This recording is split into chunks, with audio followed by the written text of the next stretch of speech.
1장 말씀 함께 보겠습니다. 신약성경 318면이 되겠습니다. 빌립보서 1장 1절로 11절까지의 말씀 교독하겠습니다. 1절 제가 봅니다. 그리스도 예수의 종 바울과 디모데는 그리스도 예수 안에서 빌립보에 사는 모든 성도와 또한 감독들과 집사들에게 편지하노니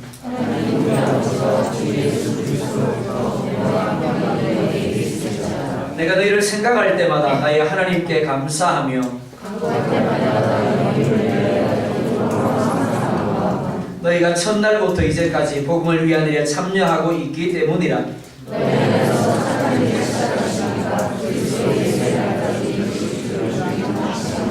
내가 너희 무리를 위하여 이와 같이 생각하는 것이 마땅하니 이는 너희가 내 마음에 있음이며 나의 매임과 복음을 변명함과 확정함에 너희가 다 나와 함께 은혜에 참여한 자가 됨이라.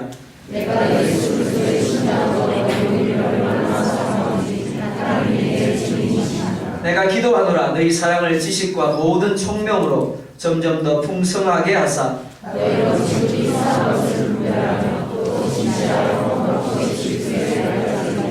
같이 봅니다. 예수 그리스도로 말미암아 우리의 은혜가 가득하여 하나님의 영광과 찬송이 되기를 원하노라. 아멘. 옆에 분들 인사하겠습니다. 함께 예배하게 되어서 참 행복합니다.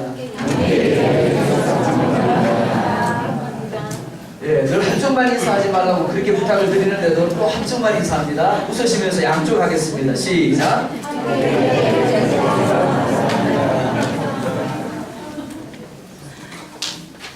감사합니다. 여러분들과 함께 예배하게 되어서 참 기쁘고 행복합니다. 이런 것을 채워주시는 하나님이라는 제목으로 하나님 말씀 증거하도록 하겠습니다. 전 세계 35개국에서 베스트셀러를 기록을 했습니다. 그리고 우리나라에서도 베스트셀러로 기록되었던 책이 있습니다. 소피의 세계라는 소설입니다. 꼭 아시는 분이 계실지 모르겠습니다. 저자가 요슈타인 가드라는 노르웨이 고등학교 철학과 교사입니다. 그 책의 시작에 이런 얘기가 나옵니다. 14살 소녀 소피 아문젠이라는 소녀가 등장을 합니다. 이 소피 아문젠이 주인공입니다. 이 소녀가 14살 때 어느 날 한 통에 발신인이 없는 편지를 받습니다. 그 편지에는 단 한 문장이 이렇게 적혀 있었습니다. 너는 누구니? 이 간단한 편지를 받고 소녀는 매우 당황스러웠습니다. 그리고 많이 고민을 합니다. 그리고 며칠 후에 두 번째 편지를 받습니다. 첫 번째 편지보다 조금 더 문장이 길어졌습니다. 세계는 어떻게 생겨났을까? 또 소녀는 이것을 가지고 고민을 합니다. 그리고 또 며칠 후에 세 번째 편지를 받습니다. 문장이 또 조금 길어졌습니다. 사람이 사는데 가장 중요한 것은 무엇일까? 소녀는 더욱더 당혹하게 됩니다. 그리고 이 편지의 도움으로 소녀는 무궁무진한 철학의 세계를 떠나게 됩니다. 사랑하는 성도 여러분, 우리는 지금 참 많은 문제에 시달리고 있습니다. 정치적인 문제, 경제적인 문제, 그리고 사회와 문화와 그리고 가정의 문제, 사업장의 문제, 직장의 문제, 그리고 결혼의 문제, 자녀의 문제 등 우리가 정신을 잃지 않고 사는 것이 신기할 정도로 수많은 문제들이 우리를 둘러싸고 있습니다. 하지만 지금은 이 모든 문제들을 잠깐 내려놓고 소녀처럼 여러분 자신에게 이렇게 질문을 한번 해보았으면 합니다. 너는 누구냐? 속으로 한번 대답해 보십시오. 너는 누구냐? 그리고 또 질문합니다. 세계는 어떻게 생겨나고 유지되는가? 세 번째 질문입니다.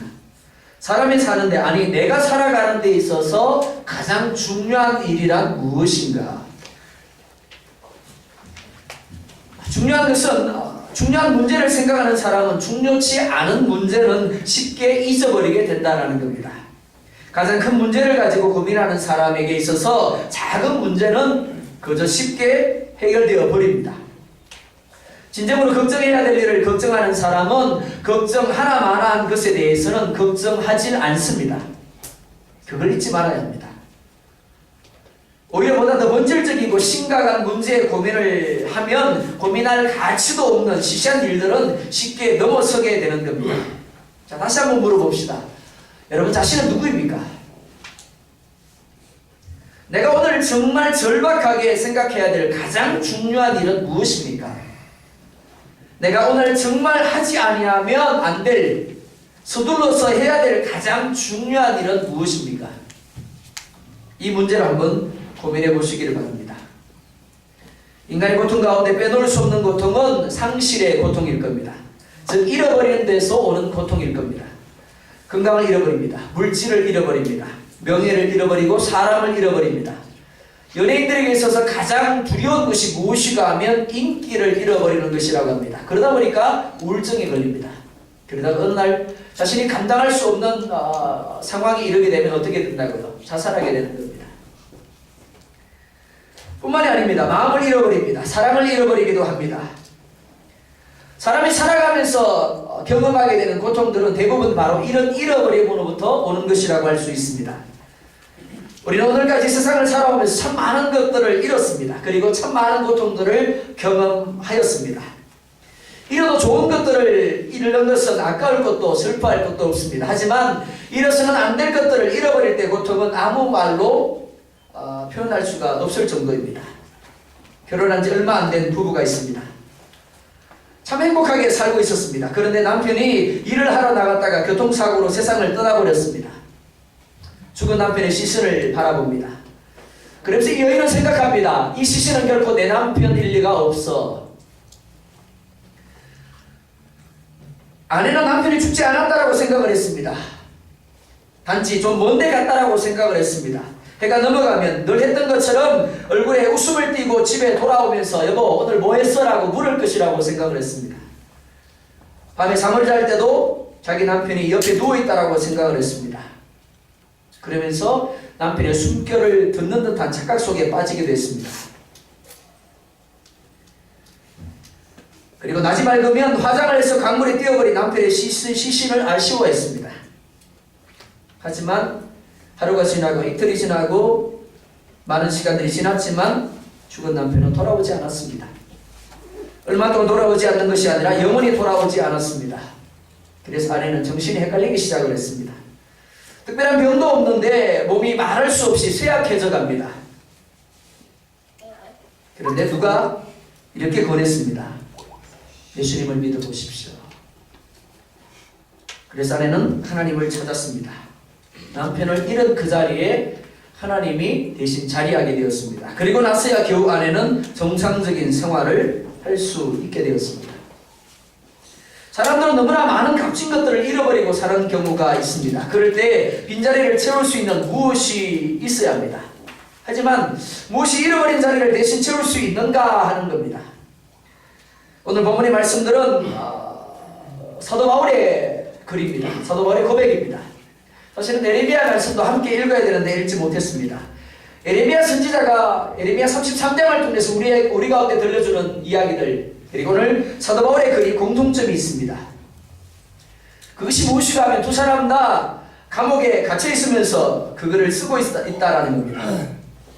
그들은 지금 자유와 권리를 잃고 있습니다. 그리고 하나님의 종으로서의 역할들을 할 수 없게 되었습니다. 자신들이 잘못했기 때문에 옥에 들어가 있는 것이 아니라 하나님의 일을 하다가 억울하게 옥에 갇혀 있는 겁니다. 아무것도 가진 것이 없이 모든 것을 잃어버린 그들에게 또 다른 공통점이 있습니다. 그것은 모든 것을 다 잃어버렸지만 하나님께서 더욱 풍성하게 채워주신다는 믿음만큼은 그들이 붙잡고 있었다는 겁니다.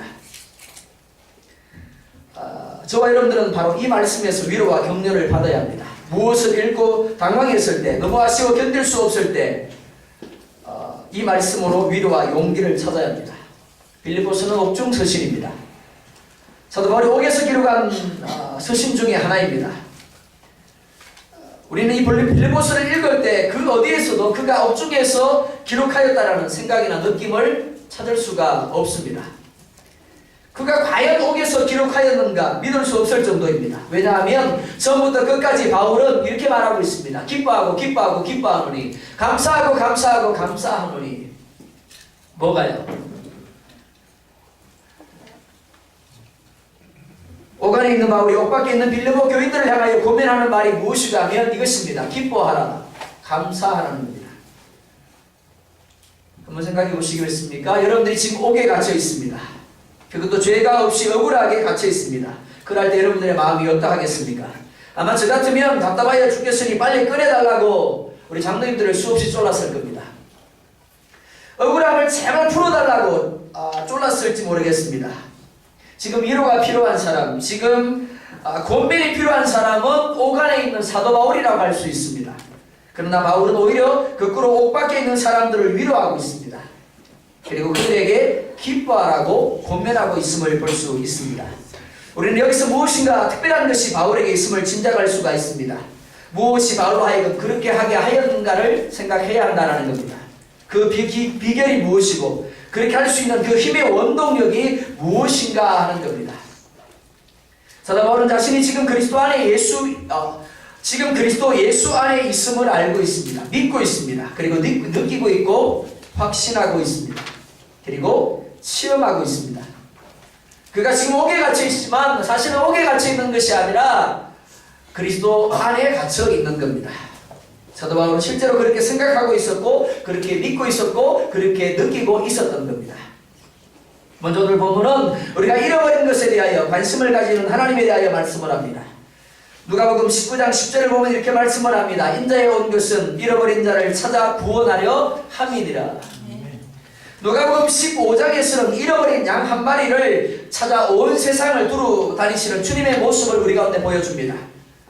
그리고 또 다른 비유를 우리 가운데 보여줍니다. 어떤 여자가 은드라크마 10개를 가졌습니다. 그런데 그 중에 한 개를 잃어버렸습니다. 그래서 온 집안을 낱낱이 뒤져서 잃어버린 드라크마를 찾았다라고 말씀을 합니다. 뿐만이 아닙니다. 두 아들이 있었습니다. 한 아들이 허랑방탕하여 아버지의 재산을 다 탕진하고 거지가 되어서 아버지 집으로 돌아왔습니다. 그때 아버지는 이렇게 말합니다. 잃어버린 아들을 찾았다. 물질을 잃어버렸다고 말하고 있지 않습니다. 재산을 잃어버렸다고 말하고 있지 않습니다. 아버지는 단지 잃어버린 아들을 찾았다라고 말하면서 그 아들에게 가라치를 끼워줍니다. 신발을 신겨주고 집에서 가장 좋은 살찐소를 잡아서 큰 자치를 베풀었다라고 말하고 있습니다. 하나님께서는 잃어버린 것의 자리를 채워주기를 원하십니다. 그 빈자리를 더 좋은 것으로 채워주시기를 원하십니다. 건강이나 물질이나 명이나 기쁨이나 희망이나 믿음을 잃어버렸을 때 그 잃어버린 것에 대하여 우리만 관심을 갖는 것이 아니라 우리보다 더 크게 관심을 가지시는 분이 하나님이심을 믿을 수 있기를 원합니다. 욥기를 보면 그 사실을 더욱 분명히 알 수 있습니다. 자식을 잃어버렸습니다. 자식만 잃어버린 것이 아니라 부인이 하나님을 욕하고 죽으라 그러고는 떠나가 버립니다. 가정을 잃어버린 겁니다. 온몸이 병이 들어서 건강도 잃어버렸습니다. 온 동네 사람들에게 따돌림을 받아서 이웃도 잃어버렸습니다. 뿐만이 아니죠. 그 많던 재산 강도를 만나서 모두 다 잃어버리게 되었습니다. 한순간에 알거지가 되어버렸습니다. 하지만 욥이 모든 것을 잃어버렸어도 잃어버리지 아니한 한 가지가 있었음을 우리 가운데 말해주고 있습니다. 무엇입니까? 바로 믿음입니다. 바로 하나님입니다. 사단 마귀는 욥이 하나님을 잃어버리도록 계속해서 그에게 있던 모든 것을 차례대로 잃어버리게 만들었습니다. 그리고 또한 그 모든 것 과정을 통해서 하나님을 잃어버리라고 강요를 했습니다. 그러나 욥은 모든 것을 다 잃어버렸어도 하나님을 결코 잃어버리지 아니했습니다. 하나님을 향한 믿음을 잃어버리지 아니했습니다. 그가 강해서 아닙니다. 그가 믿음이 좋아서 아닙니다. 하나님께서 그를 붙들어 주셨기 때문입니다. 로마서 8장 39절은 이렇게 말씀합니다. 높음이나 기쁨이나 다른 어떤 피조물이라도 우리를 우리 주 예수 그리스도 안에 있는 하나님의 사랑에서 끊을 수 있느니라. 그죠? 여러분들 좋으시는지 안 좋으시는지 제가 시험을 했습니다. 여기서 아멘 하시는 분도 계시더라고요. 가끔 졸다가 그냥 말씀하니까 아멘 그런데 안 해요. 어떻게 해요? 끊을 수 없느니라. 아멘. 그렇습니다. 마침내 욥은 하나님으로부터 엄청난 은혜와 축복을 되돌려받습니다. 채우심을 입게 됩니다. 잃어버렸던 것보다 갑절로 되돌려 받게 되었습니다. 믿음의 조상인 아브라함은 하나님께서 골육 친척과 아비 집을 떠나라고 말씀할 때 하나님을 향하여 아무 말 하지 아니하고 모든 것을 포기하고 고향을 떠나 간바를 알지 못하였으나 나 갔더라 라고 말하고 있습니다. 그런 사막 가운데 홀로 섰습니다. 자기가 살던 친척을 내려놓았습니다. 본토를 내려놓았습니다. 자신이 머물던 사회를 내려놓았습니다. 그가 바라본 것 오직 하나님 한 분뿐이었습니다. 그랬더니 하나님께서 그러하여 어떻게 하시겠다고요? 가나안 땅을 너와 내 자손에게 줄 것이더라 말씀합니다. 뿐만이 아니죠? 너를 복이 될 것이더라고 말씀을 합니다. 불임 여성인 사라에게 하나님께서 큰 민족을 이루게 할 것이다라고 말씀을 합니다. 근데 그것은 끝이 아닙니다. 백세 하나님이 주신 아들 이삭을 모리아 산으로 가서 번제로 바치라고 말씀을 합니다. 하나님, 다른 것은 다 하나님 앞에 내려놓을 수 있지만, 다 드릴 수 있지만 이 아들만큼은 안 됩니다라고 말할 수밖에 없는 것이 아비의 마음입니다. 그런데 아브라함이 어떻게 했다고요? 하나님이 말씀하신 대로 그 아들을 모리아 산으로 데려가서 결코 주저하지 아니하고 결박하여 칼을 내리쳤더라고 말합니다. 그래서 하나님 하시는 말씀이 무엇입니까?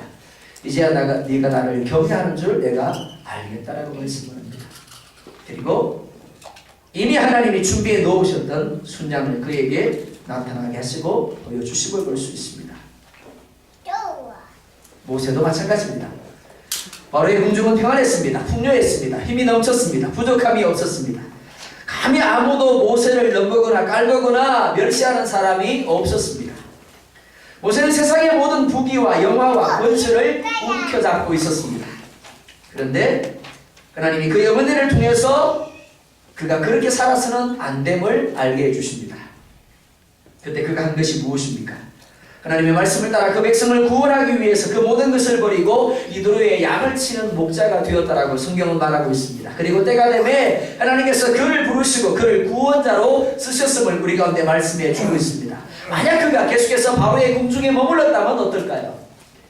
그가 잃어버리지 않았다라면 어떻게 되었을까요? 그가 그래도 그렇게 위대한 지도자가 될 수 있었겠습니까?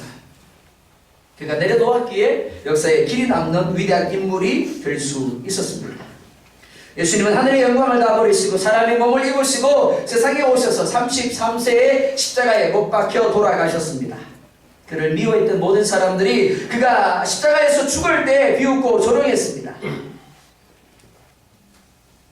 반면에 주님을 사랑했던 사람들은 슬퍼하며 눈물을 흘렸습니다. 애통하였습니다.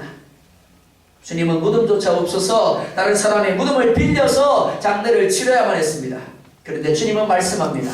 하늘의 밀알이 땅에 떨어져 죽지 아니하면 그대로 있거니와 땅에 떨어져 죽으면 많은 열매를 맺느니라. 그가 죽으심으로 우리가 오늘 이 자리에 있고 수많은 사람들이 구원의 자리에 이르게 되었음을 믿으시기 바랍니다. 성 프란시스는 부의 아들로 태어났습니다. 많은 부귀 영화를 누리며 자랐습니다. 그러나 그가 주님의 사랑을 알고 나서 자기의 모든 재산을 팔아서 가난한 사람들에게 나누어주고 거지가 되었습니다. 그는 청빈하게 살면서 예수님의 생활을 본받았습니다.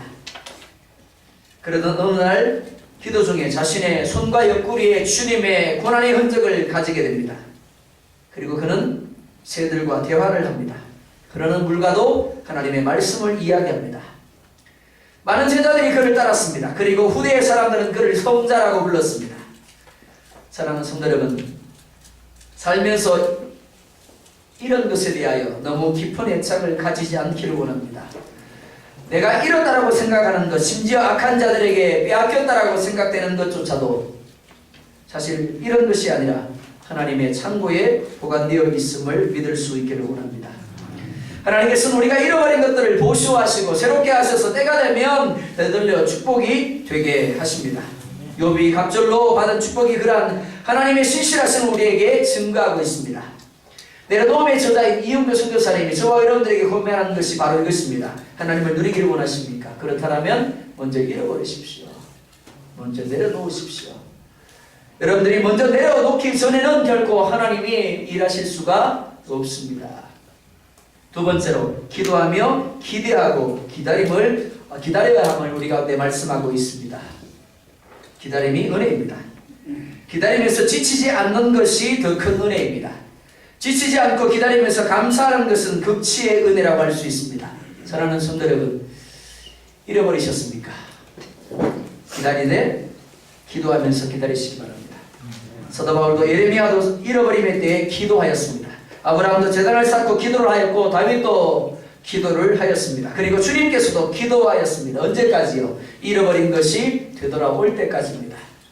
잃어버린 것을 하나님이 다시 채워주실 때까지 기도하였습니다.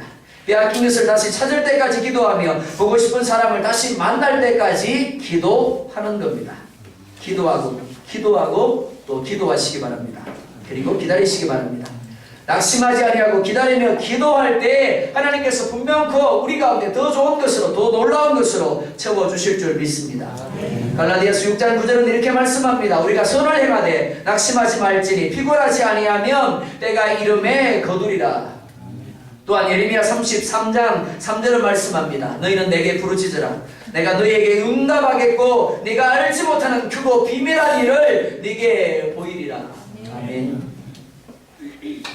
영국 런던의 웨스트민스터 교회에 가보면 그 입구에 이런 말이 쓰여져 있습니다. 하나님을 위하여 위대한 일을 기대하십시오. Expect great things for God 이라고 쓰여져 있습니다.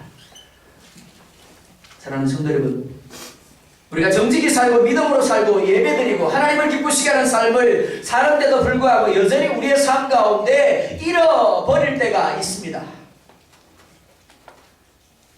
그러나 잃어버리는 것을 잃어버렸다라고 생각하지 말고 좋은 씨를 뿌렸다라고 생각하시기 바랍니다.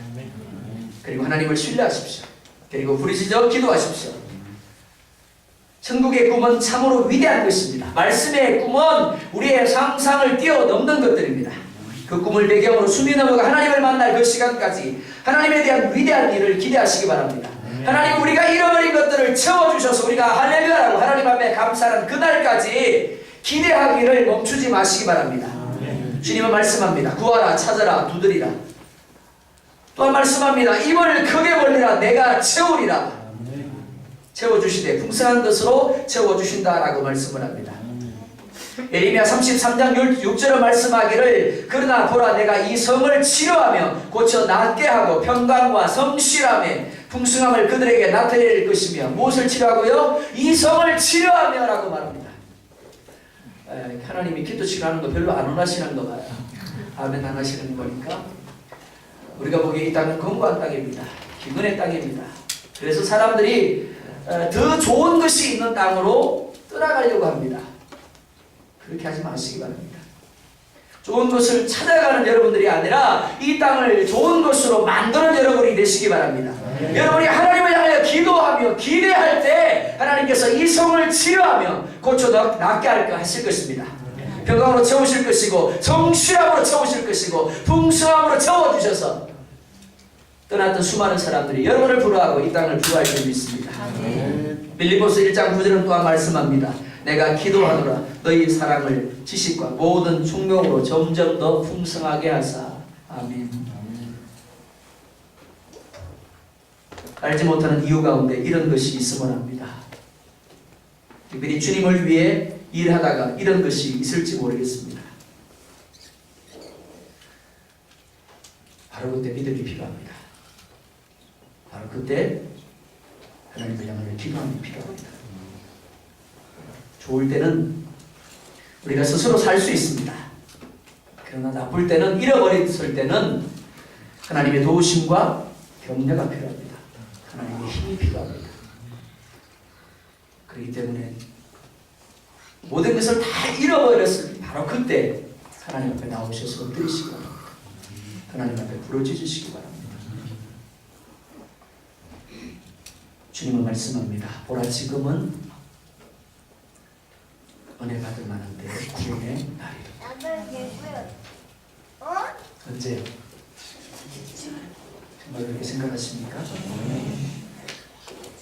우리가 무언가를 잃어버렸을 때, 무언가를 포기할 수밖에 없을 때 바로 그때가 우리 하나님이 은혜 받을 만한 때고 바로 그때가 구원을 받을 때라고 말씀을 하고 있습니다.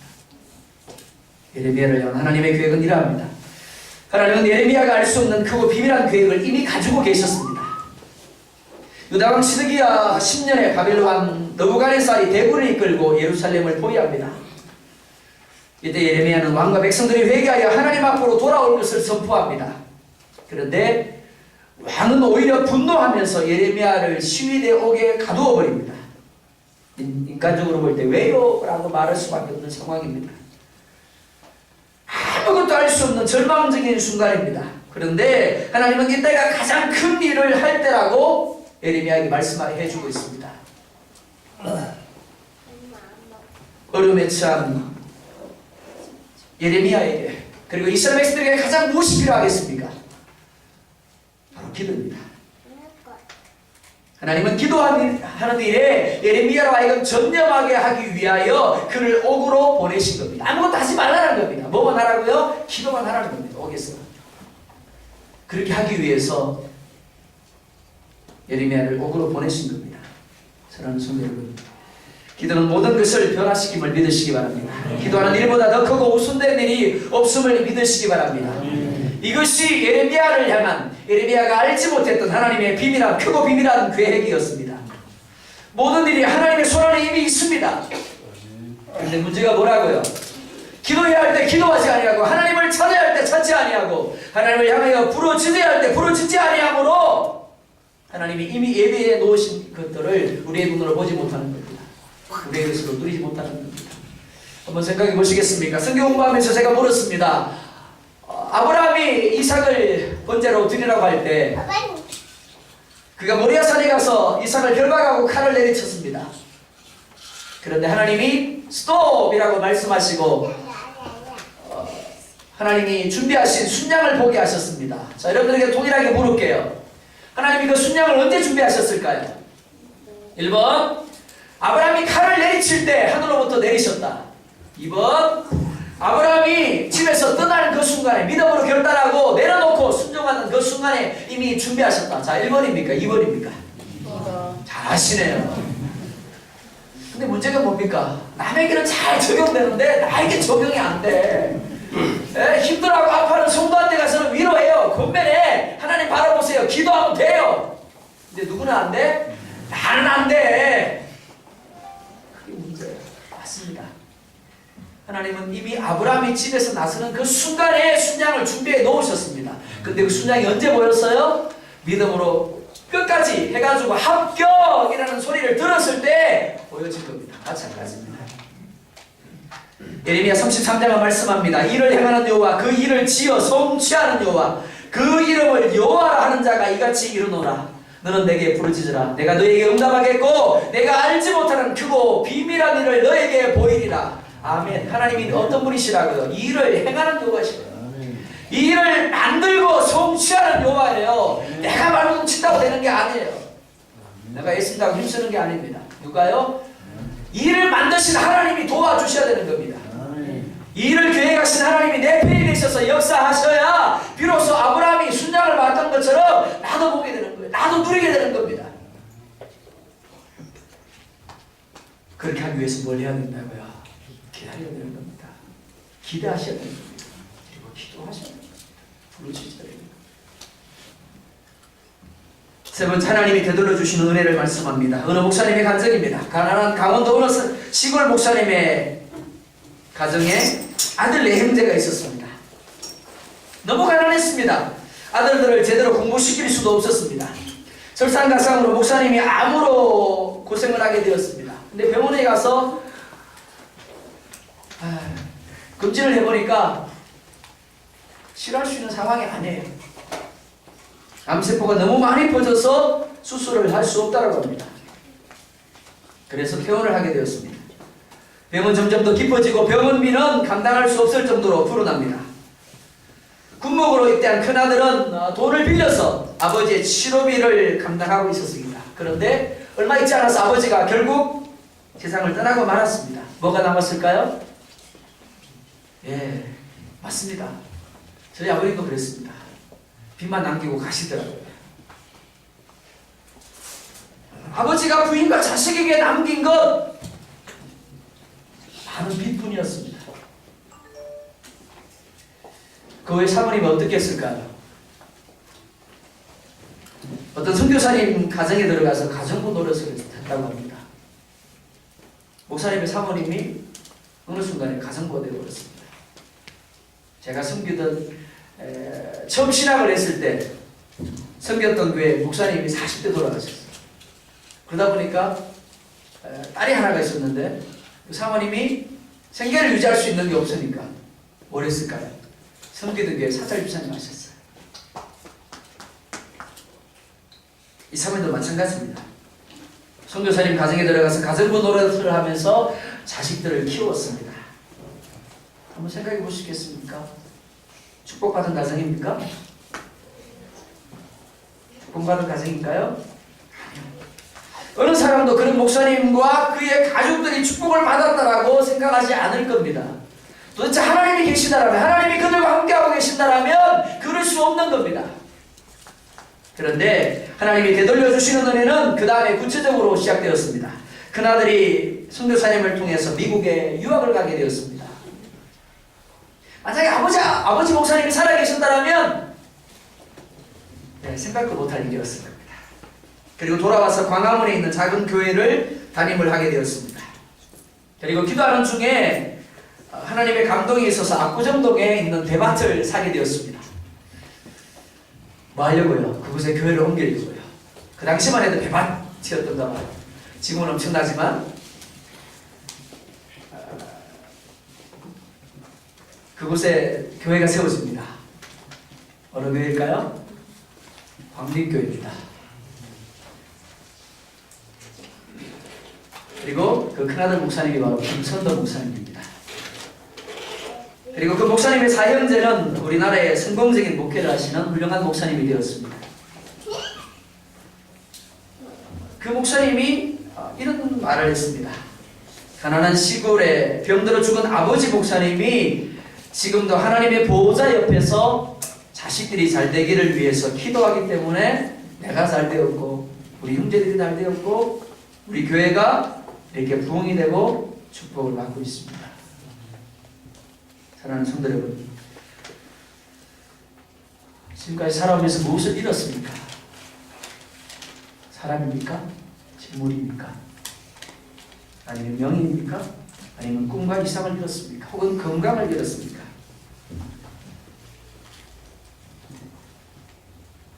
믿음과 사랑과 감사와 끊임없는 기도가 있다라고 한다면 그것은 결코 이런 것이 아닙니다. 때가 되면 30배, 60배, 100배의 결실을 거두게 될 것입니다. 갈라디아서 6장 9절은 말씀합니다. 우리가 선을 행하되 낙심하지 말지니 피곤하지 아니하면 내가 이름에 거두리라. 기도하겠습니다. 1분만 기도하십시다.